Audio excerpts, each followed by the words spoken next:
Hi,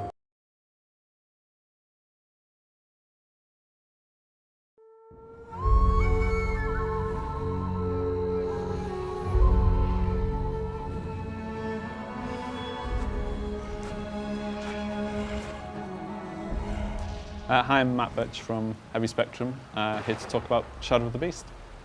I'm James Hawkins from Worldwide Studios, also here to talk about Shadow of the Beast. So this is Arboron and Zelik. At the start of the game, Arboron is very much a captive. He's just a pawn for the evil people within this world, Malatoth and Zelik. And it's represented very literally with him being an animal on a leash. You've got quite a lot of moves in your arsenal.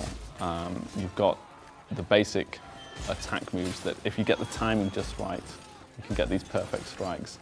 But also, you're able to do counters, and block is incredibly powerful. A hint to anybody who wants to play the game and do really well at it, use block.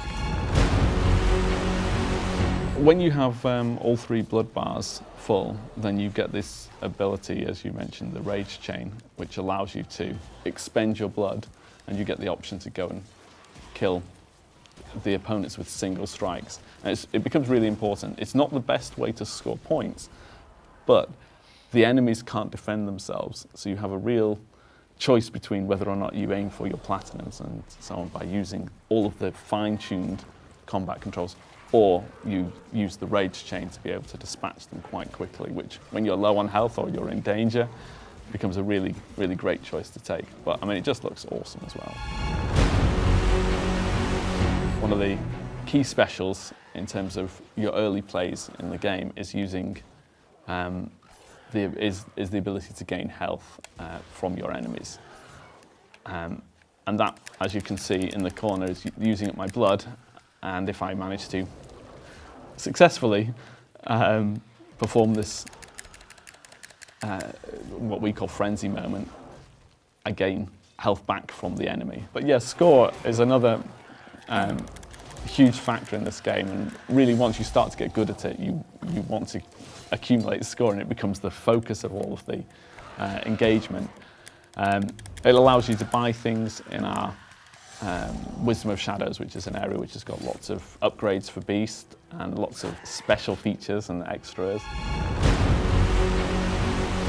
Obviously, going through this level, the grass looked phenomenal, and then we have this great transition into an entirely different kind of feeling. Yeah, I mean, narratively, the idea is that you are actually beginning to, you've gone through paradise and destroyed it, and the world is naturally starting to get darker. I mean, it's perhaps artistic ambition to actually sort of express the story through the world.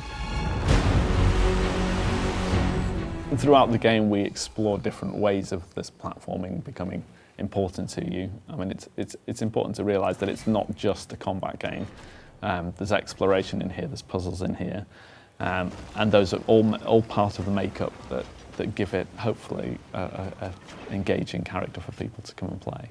You've probably noticed it's been reasonably two-dimensional up to this stage. Well, we've been moving like left and right, and now we've moved like up and down, so I'm guessing now we're going to move, well, I know we're going to move in and out, so let's jump in the teleport.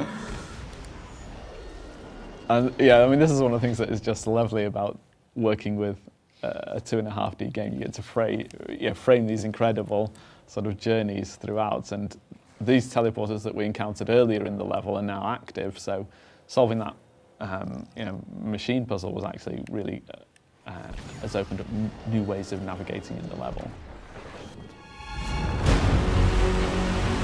One of the things we haven't shown yet is the smart bomb, basically. I think we should show the smart bomb here. Okay. It gets us out of the fight, but basically, well, when we're surrounded anyway, the smart bomb is good.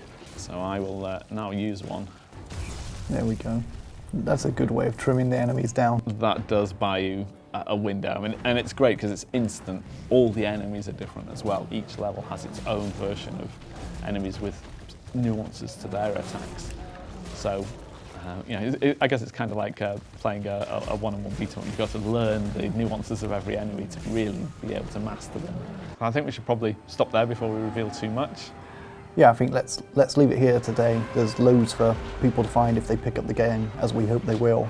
If you didn't play the original game, you're at no disadvantage at all, because it's a totally new game in its own right. Yeah, like I said, we really hope you'll give it a go.